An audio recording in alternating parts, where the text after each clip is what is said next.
le dernier avant les vacances. L'objectif de ce webinaire, c'est de vous montrer comment vous appuyer sur le design thinking pour décrire le périmètre de votre application mobile. Alors, je suis Catherine Marquez, je suis responsable du marketing et de la communication chez Inflexis. Et j'animerai ce webinaire avec Irina. Bonjour à tous. Qui est ingénieure marketing et commercial chez Inflexis.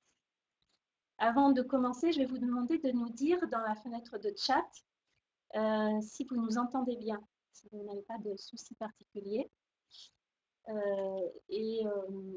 Pendant que vous me répondez, quelques mots sur la façon dont va se dérouler le webinaire. À propos de l'interface, déjà, vous avez donc remarqué que vous disposez d'un chat et qui va vous permettre d'intervenir pendant le webinaire. À tout moment, n'hésitez pas à poser vos questions. Nous essaierons d'y répondre au fil de l'eau. Vous avez aussi tout en bas, sur la droite de votre écran, un petit rond violet. Ici, c'est le chatbot de Webikeo qui va vous permettre de poser vos questions techniques, problèmes de son, d'image, tout ça, vous posez à cet endroit. Et Stacy de Webikeo, qui est parmi nous, y répondra. Et en haut de l'écran, vous avez la possibilité de télécharger un document qui est une checklist que nous avons concoctée et qui peut vous permettre, si vous êtes en phase de description d'un cahier des charges, de vous y aider. Voilà. Et ensuite, à la fin du webinaire, ce que je veux vous dire aussi, vous pourrez télécharger le support, on va vous l'envoyer, et vous pourrez aussi visionner le replay si vous n'avez pas pu assister à l'intégralité de la présentation. Voilà, je crois que tout est dit. Tout a l'air parfait, le son c'est bon. Donc on peut commencer. Et je vous propose de commencer, comme de coutume, par une question. Est-ce que parmi vous, il y a des gens qui ont déjà participé à un atelier de co-création? Donc là, on ne parle pas forcément de design thinking, ça peut être d'autres approches, mais est-ce que vous avez déjà participé à un tel atelier? Et pour ceux qui ont déjà participé à un tel atelier, est-ce que vous pouvez préciser dans le chat cette fois pour quel type de problématique, si vous souhaitez partager cette information avec nous? Voilà, je vois que quand même il y a une grande proportion de personnes qui n'ont pas eu cette expérience jusqu'à maintenant. Très bien. On va donc continuer. Pour ceux qui ne connaissent pas l'approche, vous dire quelques mots sur ce qu'est le design thinking. C'est une méthodologie de travail qui est très à la mode actuellement, mais qui est assez ancienne, puisqu'elle a été théorisée il y a plus de 50 ans. Aujourd'hui, c'est une approche qui permet aux entreprises d'innover rapidement et de façon continuelle sur des marchés qui sont de plus en plus concurrentiels, on peut le dire. Finalement, le design thinking, c'est ce qu'on pourrait appeler la pensée design en bon français. C'est une démarche avec un processus, on va le voir, qui se décompose en étapes, mais aussi une batterie d'outils. On ne pourra pas les voir aujourd'hui concrètement, c'est une batterie d'outils qui permet donc d'organiser l'innovation dans les entreprises de toute taille, les grandes, les petites, et bien sûr les startups qui l'ont beaucoup utilisé et qui l'utilisent beaucoup encore. Elle se caractérise donc, elle se concrétise plus particulièrement au travers d'ateliers. Et l'objectif, c'est de concevoir dans un temps record, parfois 1 à 2 jours d'ateliers, de nouveaux services ou des produits. Et l'objectif, c'est de faire travailler les collaborateurs ensemble. Donc, on s'appuie sur de l'intelligence collective, la collaboration. Et c'est un outil stratégique pour les organisations, vraiment stratégique, pour les organisations qui souhaitent développer l'innovation en leur sein. Avec l'avantage de faire travailler des gens de profils différents dans ces ateliers, donc ils n'ont pas les mêmes expertises, donc pas les mêmes points de vue, ce qui permet de faire émerger des idées nouvelles et aussi de comprendre finalement les attentes et les points de vue de chacun, de se mettre à la place des autres, on va dire. Et elle permet aussi de résoudre des problématiques en se basant sur l'expérience client, notamment sur l'analyse de points de douleur, ce qu'on appelle dans l'approche des pain points, en bon anglais. Voilà ces quelques mots sur le design thinking. Et avant de commencer vraiment dans le vif du sujet du webinaire, quelques mots sur Inflexis. Donc, nous sommes une entreprise de services du numérique qui est spécialisée dans la conception d'applications mobiles et d'interfaces pour des objets connectés. Ce que nous faisons, c'est que nous accompagnons nos clients, qu'il s'agisse de petites entreprises ou de grands comptes, dans leur transformation digitale en concevant pour eux des services mobiles novateurs. Ça peut être des applications mobiles métiers ou ça peut être des applications autour d'objets connectés. Et une fois ces applications, nous les accompagnons, nos clients, dans la mise en place de leur stratégie mobile et nous les assistons techniquement. Quelques exemples ici de référence. Donc, on a quelques clients, en effet, dans le domaine de la banque assurance. L'application mobile de Fortuneo, par exemple, a été développée par Inflexis. Dans une autre application de bourse et banque en ligne chez Zodo, qui est une banque patrimoniale. Dans le domaine plutôt de l'industrie, on a un client qui est Enetis, pour lequel plutôt on a travaillé sur un projet d'équipement du technicien 3.0, donc une solution sur tablette pour les techniciens nomades. Dans un domaine encore différent, on travaille avec Arké Assistance à la mise en œuvre d'objets connectés pour la téléassistance à la personne, avec une montre connectée, avec des fonctionnalités de géolocalisation, avec tracker d'activité, de détection de chute aussi. Groupe Pasteur Mutualité, donc dans le domaine des assurances, Groupe Pasteur Mutualité, c'est une application mobile qui permet aux commerciaux sur le terrain de vendre des contrats d'assurance. Toujours dans l'assurance, la MIF, là il s'agit d'une application qu'on a développée pour les clients de la mutuelle d'Ivry La Fraternelle, qui leur permet de consulter leur contrat et d'effectuer des opérations simples sur leur contrat. Alors, on revient maintenant au sujet du webinaire, donc la description du périmètre du fonctionnement d'une application mobile grâce au design thinking. Je vais laisser la parole à Irina. Tout à fait. Alors maintenant, on va voir un petit peu comment définir ce périmètre fonctionnel. Et on va revenir un peu sur le pourquoi on a mis en place ce genre d'atelier. Parce qu'il faut savoir que lorsqu'une entreprise démarre une réflexion à propos de la mise en place de son application mobile, il faut formaliser la plupart du temps ses besoins dans un cahier des charges. Et dire ce dont on a besoin, ça peut paraître simple, pourtant ça reste une difficulté pour un grand nombre d'entreprises. Et comment décrire de manière exhaustive ce que l'on attend d'une entreprise, d'une application, pardon, ou alors comment préciser les contraintes dont il faudra tenir compte. Ce sont les différentes questions que peuvent se poser un certain nombre de clients, ou encore comment prioriser ses attentes pour rester dans le budget qui a été imparti.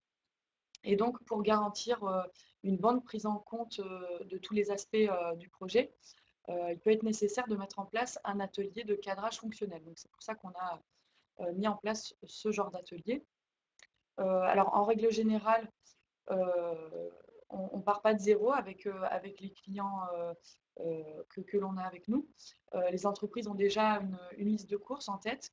Même si un cahier des charges existe déjà, la plupart du temps, il est nécessaire de reformuler la demande, car souvent, ce n'est pas suffisamment précis ni exhaustif. Et c'est tout à fait normal, hein. Ce qui est implicite pour le client ne l'est pas forcément pour l'équipe de développement, c'est-à-dire pour les chefs de projet, les développeurs, les designers, et vice-versa. C'est-à-dire que ce qui est vrai pour nous ne l'est pas pour nos clients.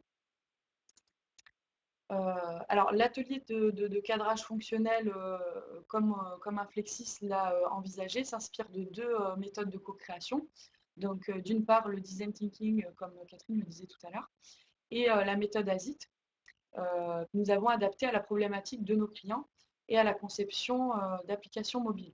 Et donc, cette approche, elle tient compte de l'existant, vraiment, donc tout ce qui est budgétaire, en termes de planning également, les ressources qui sont disponibles, mais en laissant une grande part à la créativité, donc grâce à la méthode design thinking. Et donc, cette approche, elle permet de partir d'un cahier des charges existant, puis de valider une liste exhaustive et prioriser surtout les fonctionnalités qui répondent aux attentes qui auront été exprimées vraiment dans un cadre défini au préalable. Alors, on a brièvement présenté la méthode design thinking tout à l'heure. En ce qui concerne la méthode ASIT, c'est une autre méthode de co-création qui est structurée, qui permet d'utiliser les contraintes d'une situation pour permettre à une équipe d'innover.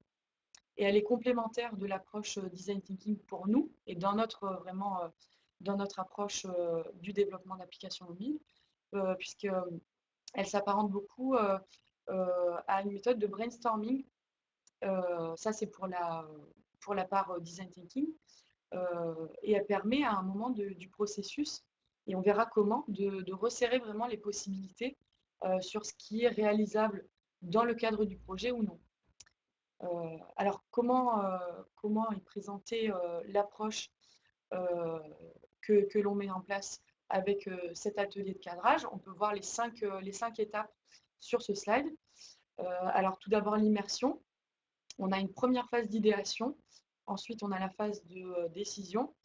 Une seconde phase d'idéation va intervenir juste avant de terminer avec la phase de pré-prototypage. Et on va détailler ces étapes-là juste après. Alors nous, on privilégie une approche vraiment pluridisciplinaire, dans le sens où les participants à l'atelier sont toutes les parties prenantes du projet. Et donc, plus les métiers qui sont autour de la table sont divers, et plus le travail collaboratif qui en résultera et la réflexion sur l'innovation seront vraiment plus riches. Et donc, il est également essentiel d'intégrer dans notre approche à nous, comme on l'a envisagé, d'intégrer des participants qui soient de futurs utilisateurs, vraiment pour avoir leur ressenti, leurs besoins, d'être au plus proche d'eux et surtout d'avoir leur retour très rapidement. Alors, pour garantir le bon déroulement de cet atelier de co-création, on organise quelques jours avant la tenue de cet atelier une réunion de préparation. Et cette réunion de préparation a pour objectif tout d'abord de préciser les objectifs et les attentes du client, avec donc vraiment avec le client et l'équipe projet, d'éclaircir certains points qui sont encore flous parfois du cahier des charges, d'identifier les participants à l'atelier, donc ce qu'on va appeler par la suite la sprint team, et de lister les contraintes à respecter, éléments essentiels, les contraintes, surtout à ne pas oublier. Et donc c'est particulièrement important de prévoir et de faire participer à l'atelier, comme je le disais tout à l'heure, les futurs utilisateurs de l'application mobile. Et donc à l'issue de cette réunion, un compte-rendu sera envoyé au client pour qu'il puisse compléter si nécessaire et surtout valider donc tout ce qui est challenge pour qu'on parte sur de bonnes bases pour le début de l'atelier. Et c'est ce qu'on appelle vraiment le terrain de jeu pour nous, pour qu'on puisse démarrer sur de bonnes bases pour l'atelier de cadrage.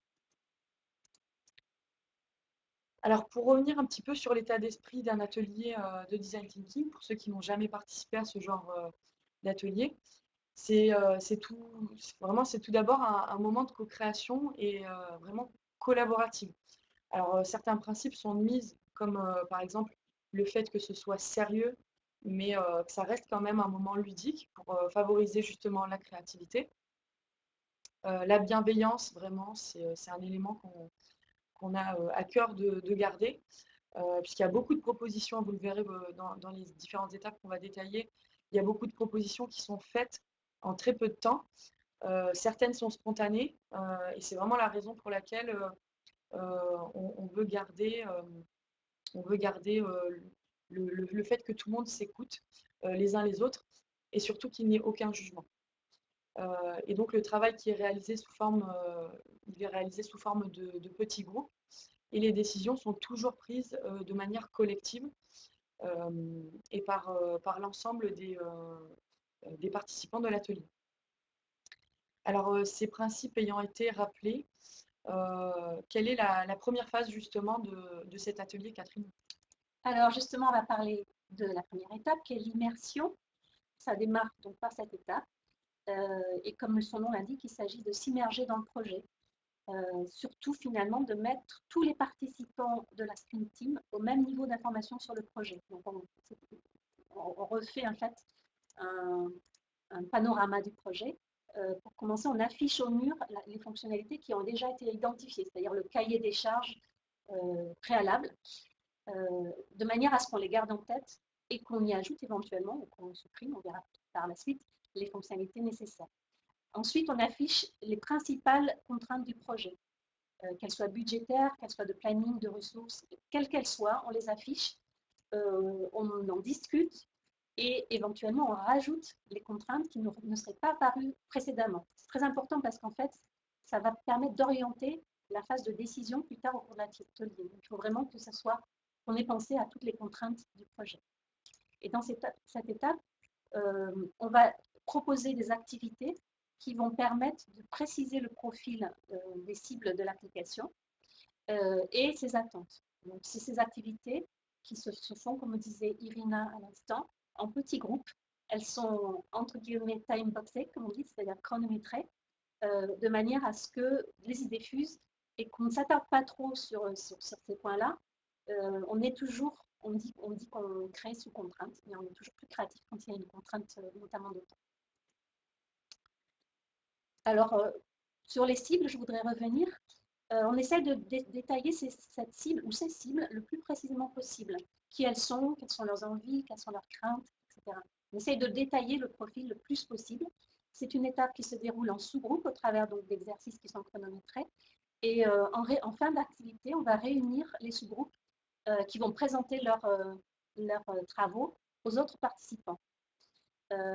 Il nous est arrivé dans certains ateliers de découvrir de cette manière des sites qui n'avaient pas été identifiés par le client dans les réunions préparatoires. Donc c'est important de travailler dessus de manière à, une fois de plus, être exhaustif dans cette phase-là. On s'intéresse aussi dans cette phase d'immersion au parcours utilisateur. On appelle ça la user journey, encore un mot anglais, c'est-à-dire à ses attentes tout au long du parcours utilisateur. Éventuellement, on peut repérer aussi des points de friction, des points de friction qu'il rencontre aujourd'hui dans son parcours utilisateur et qui pourraient être résolus par l'application. Ensuite, on va passer à la deuxième étape de cet atelier. Voilà. Alors, à l'issue de la phase d'immersion dont parlait Catherine à l'instant, on démarre cette seconde étape qui est l'idéation, avec une bonne vision du projet déjà. Et on vient de voir quelles étaient les attentes de la cible tout au long de son parcours. Et donc justement sur les murs, puisqu'on utilise beaucoup les murs pendant les ateliers, on aura la liste fonctionnelle préétablie.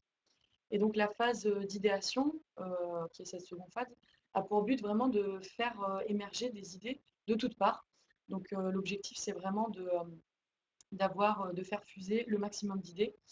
Il s'agit de brainstormer en sous-groupe, encore une fois, pour trouver de nouvelles idées, ou encore de préciser des idées qui sont existantes, en tenant compte des attentes qui ont été formulées au préalable. Et il arrive régulièrement à ce stade que de nouvelles idées fonctionnelles apparaissent, simplement parce qu'on n'avait pas jusque-là mis côte à côte la liste fonctionnelle et les attentes de la cible. Et donc justement, l'un des outils qui nous permettra de réaliser et de faire foisonner le maximum d'idées auprès des participants, c'est l'Innovation Landscape. Et là, on va voir un petit peu de quoi il s'agit. Alors, l'Innovation Landscape, c'est en réalité un tour d'horizon de ce qui existe, une sorte de benchmark qui aura été préparé à l'avance par un membre de la Sprint Team. Donc, c'est au moment de la réunion préparatoire qu'on donnera les éléments à la Sprint Team pour pouvoir préparer ce genre d'outils. Et ça permettra aux participants d'avoir une inspiration et de savoir ce qui existe déjà pour les aider dans la formulation de nouvelles idées. Voilà pour la première phase d'idéation. Alors, une fois qu'on a fait ce travail, on arrive à la troisième étape. Rappelez-vous, en fait, on a d'une part affiché la liste initiale de fonctionnalités. Nous, on a choisi de les présenter souvent sur des post-it d'une couleur unique déterminée. Et on a aussi une liste de fonctionnalités issues de la phase d'immersion sur des post-it qui peuvent être d'une couleur différente pour bien les différencier. C'est en fait les fonctionnalités qui sont issues des exercices d'idéation libre et inspirés de l'innovation landscape dont vient de parler Irina. Dans cette troisième phase, donc, la Sprint Team va devoir choisir quelles sont les fonctionnalités à implémenter dans la première version de l'application. Donc c'est ça qui est un peu compliqué parce qu'on peut le faire de manière spontanée, mais nous, on a choisi de le faire de manière très objective pour que la Sprint Team s'approprie vraiment cette décision. Pour cela, on s'appuie sur la méthode ASIT dont on a parlé au tout début, qui intègre un système de notation avec des critères très concrets. Ces critères, c'est la faisabilité, l'originalité et l'utilité. La notation s'effectue par le groupe. Donc le groupe, cette fois-ci, est réuni et a choisi un modérateur. Et la décision se fait par le modérateur à l'écoute de son groupe. On va dire, il va choisir ce que le groupe ou la majorité du groupe lui indique. Donc c'est vraiment en concertation que le travail avance. Et ce travail nous permet de classer toutes les fonctionnalités dans des catégories en fonction de leur importance stratégique, finalement.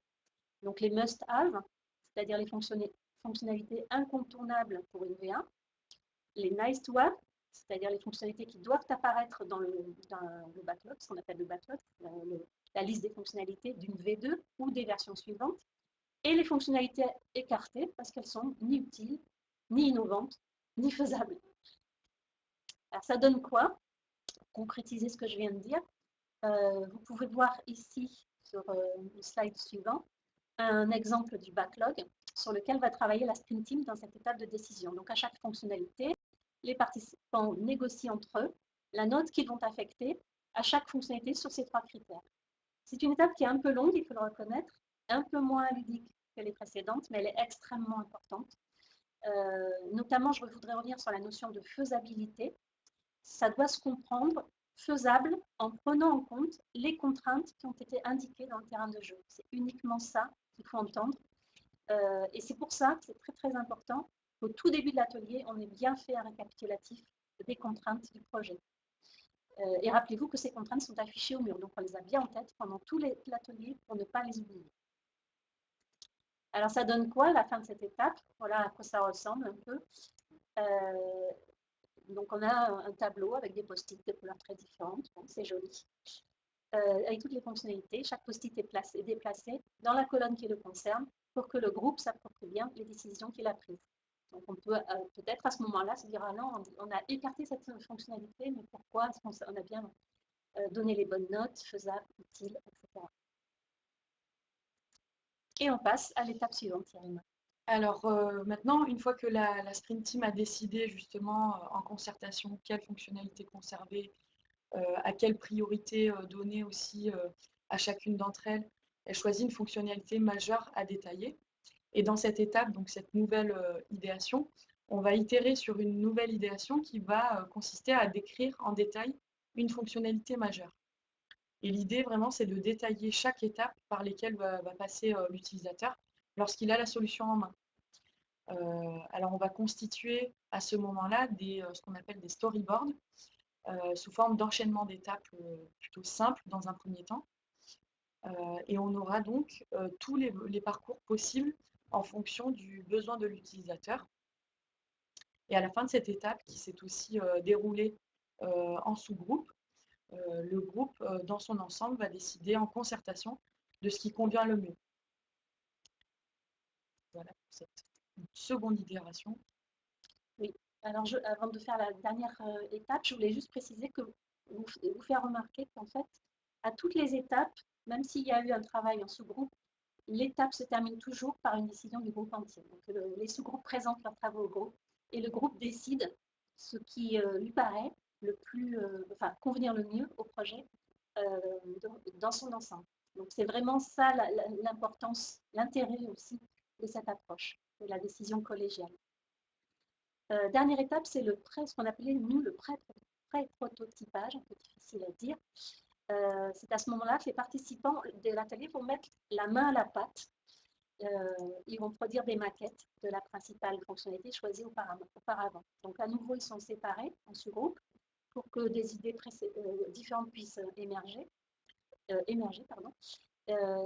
l'objectif ici, de faire des propositions de constitution d'écran sous forme de maquettes ou de schémas, donc des schémas filaires, c'est ça qu'on appelle des wireframes, qui comportent tous les éléments de l'écran, donc les boutons, les blocs texte, les carousels, etc. C'est important ici vraiment de laisser la possibilité aux participants de s'exprimer le plus possible. Donc on leur donne des outils pour cela. Bien sûr, on n'est pas des dessinateurs innés, donc ils ont des outils qui leur permettent de travailler et de pouvoir justement visualiser la façon dont ils imaginent les choses, de façon simple.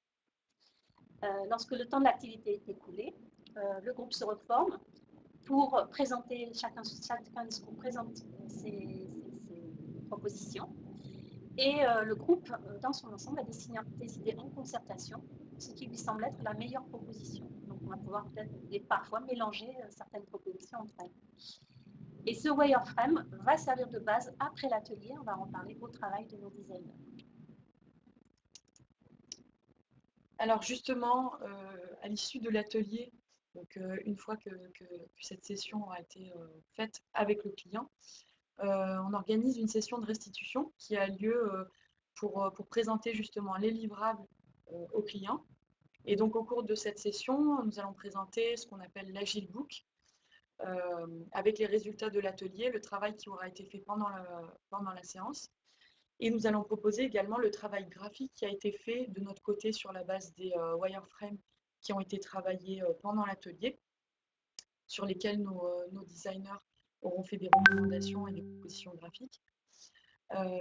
Et ce qui va nous permettre également de confirmer, donc cette session de restitution va nous permettre de confirmer avec le client le backlog, ce qui est très important.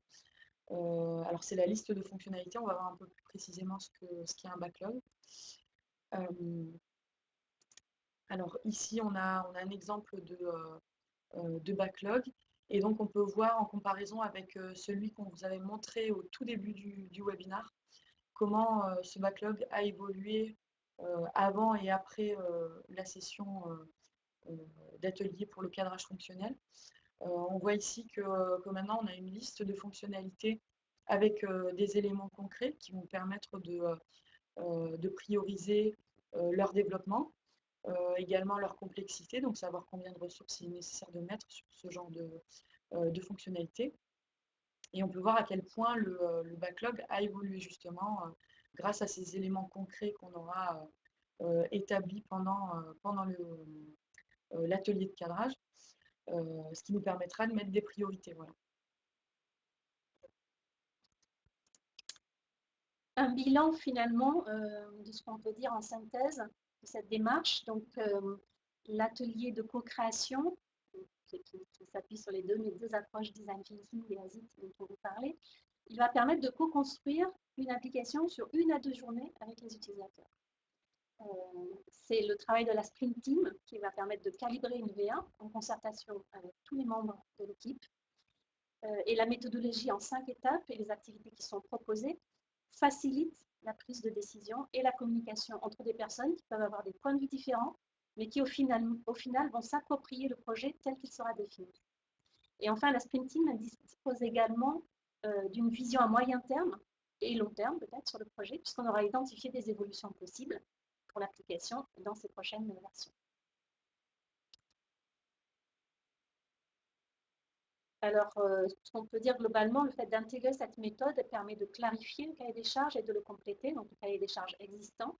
Il permet d'aller plus rapidement du projet au produit. Il permet de s'appuyer sur une équipe qui est composée de profils différents pour renforcer la créativité du groupe. Et il permet aussi d'arriver à une vision partagée de la réponse à la problématique initiale. Donc, c'est des points qui devraient permettre, comme nous on constate tous les jours, à un projet digital de démarrer sur de bons rails.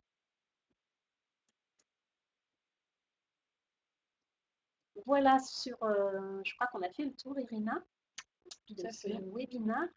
Je vous propose, si vous avez des questions, de les poser. Vous avez été très sages, donc vous pouvez vous défouler maintenant et utiliser le chat pour cela. Je vous précise, pendant qu'on attend s'il y a des questions, je précise que les webinaires sont disponibles en replay sur la chaîne Webikeo d'Inflexis ou encore sur notre site web. Vous pouvez aller visiter. Donc, vous pouvez aussi nous suivre sur les réseaux sociaux, sur notre blog. Voilà, vous pouvez visionner ce webinaire et les précédents en replay également, sans problème. Et si vous quittez la salle, n'oubliez pas de noter ce webinaire, parce que ça nous permet d'être encore mieux les prochaines fois dans ces webinaires. Oui, le document va vous être, le document de présentation va vous être envoyé en PDF, tout à fait.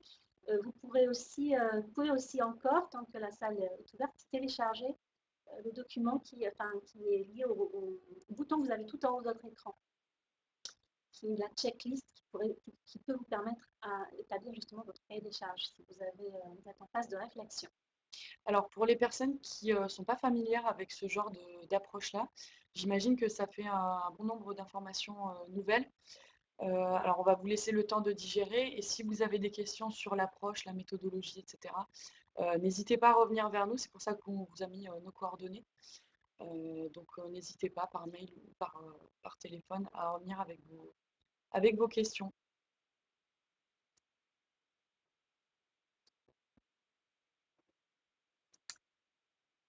Voilà, j'ai l'impression qu'il n'y a pas de questions, en tout cas pour l'instant.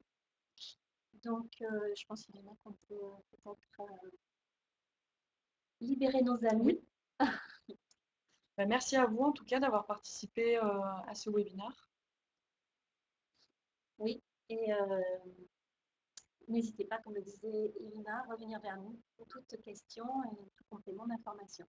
On sera ravis de vous accompagner sur vos projets si vous en avez. Et bonne journée. Bonne journée bientôt à tous. vous.